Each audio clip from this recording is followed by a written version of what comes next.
कि आप ये सोच करके कि पिछला टाइम मेरा बहुत खराब गया, मैं अभी तक कुछ कर नहीं पाया, उसको लेकर के परेशान रहेंगे। मिथुन राशि को लेकर के अगर मैं बात करूंगा, आपका धर्म करने से थोड़ा विचार उठेगा, पूजा पाठ में खुशी होंगे, लेकिन प्रोफेशनल लाइफ को लेकर के परिस्थिति बेहतर रहने वाली है।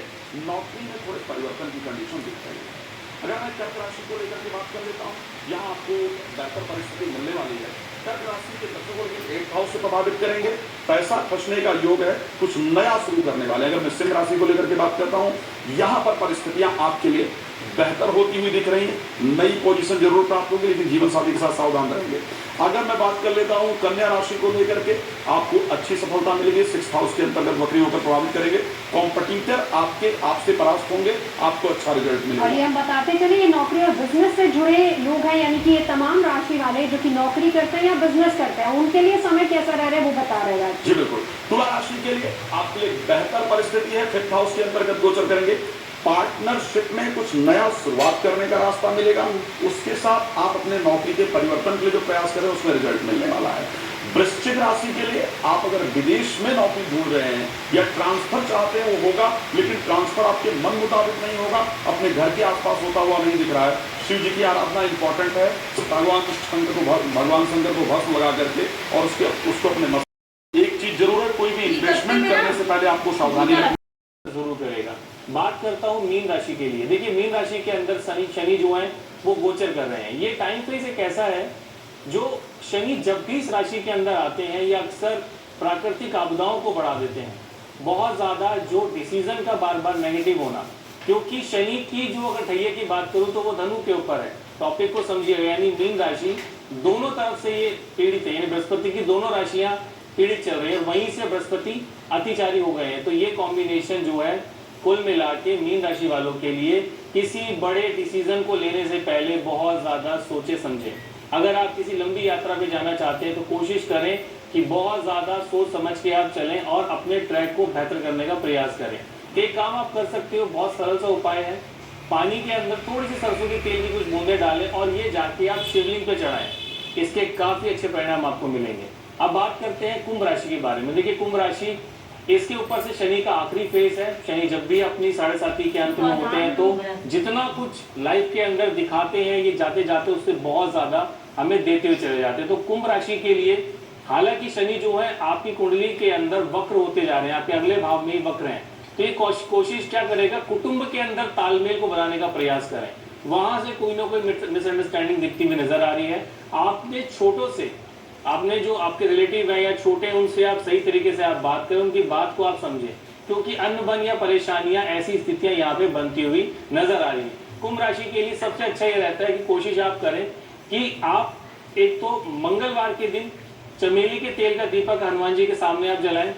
साथ ही साथ कोशिश आप ये करें कि शनि भगवान की प्रतिमा के सामने आप 4 मुखी सरसों के तेल का दीपक आप जलाएं और 5 पीले फूल उनको आप अर्पित करें और अपनी गलतियों के आप उनसे माफी मांगे।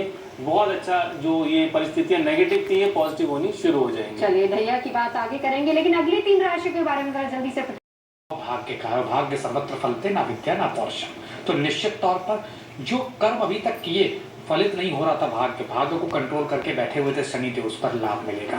यहाँ से तृतीय दृष्टि से एकादश भाव को देखेंगे तो लाभ होगा, रुपया पैसा बढ़ेगा, सर्किल बढ़ेगा, फ्रेंड सर्किल बढ़ेगा और निश्चित तौर पर बड़े गेन्स मिलेंगे। यहाँ से तृतीय दृष्टि देखने की वजह से भाई बहनों से अनबन खत्म होगी, पड़ोसियों से अनबन खत्म होगी, यात्राओं में लाभ मिलेगा।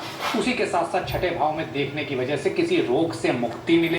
इन उपायों से मिलेगा धन का वरदान, इन उपायों से होगा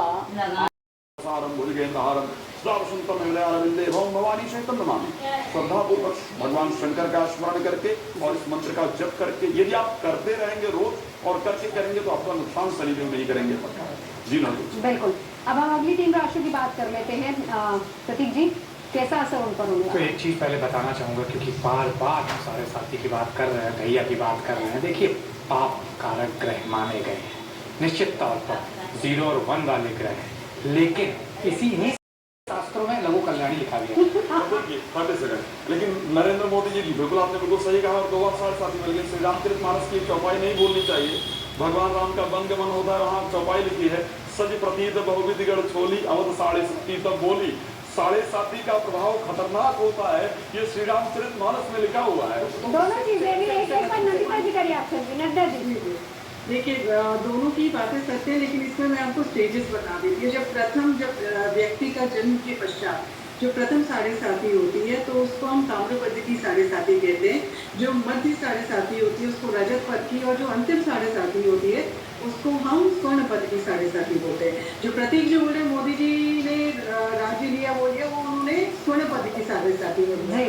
जो भगवान राम ने कष्ट झेला वो ताम्र पद की साढ़े साती, और शायद प्रॉपरली मिडिल फेज रजत पद की साढ़े साती मिल गया, क्योंकि रावण का वध भी होने तरह। तो दोनों की बात क्लियर कर दी है। हम वक्त का नहीं जल्दी से राशि पर तुला लग्न तुला राशि की बात करते हैं। तो तुला लग्न तुला राशि वालों, आपके छठे भाव में है तो नौकरी की समस्याएं खत्म होंगी, पद प्रतिष्ठा बढ़ेगी, कर्ज खत्म होंगे, किसी रोगों से बहुत परेशान थे उससे मुक्ति मिल जाएगी, क्योंकि छठे भाव में वक्री है शनि।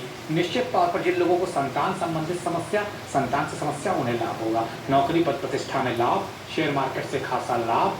स्वास्थ्य के प्रति थोड़ा ध्यान रहे, जिनको बाल झड़ने की समस्या, इस तरह की समस्या, स्किन की समस्या, उन्हें ध्यान रखना है। क्या करें? शिव जी को काले तिल मिलाकर दूध अर्पित करें सोमवार के दिन शिवलिंग पर।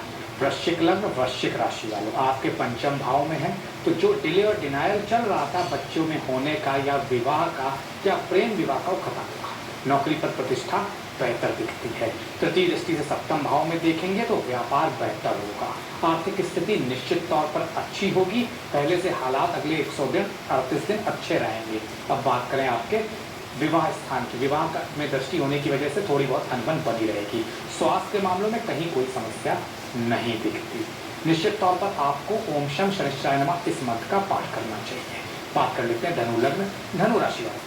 चौथे भाव के लघु कल्याणी है, मतलब भैया है आपके ऊपर। निश्चित तौर पर चौथे भाव के होने की वजह से मानसिक सुख में कमी रहती है, और यहाँ पर होने की वजह से माता को छोटे मोटे कष्ट बने रहते हैं। लेकिन दसम भाव को देख रहे हैं तो खास तौर से नौकरी पद प्रतिष्ठा में बेहतरी आती है, अच्छा स्थान मिलता है, कोई अच्छा प्रमोशन आप एक्सपेक्ट कर सकते हैं। आर्थिक स्थिति अच्छी रहती है, इन्वेस्टमेंट कर सकते हैं, घर गाड़ी बंगले में भी इन्वेस्टमेंट कर सकते हैं। पारिवारिक जीवन में वापस खटपट होती है, जो भी चौथा भाव है।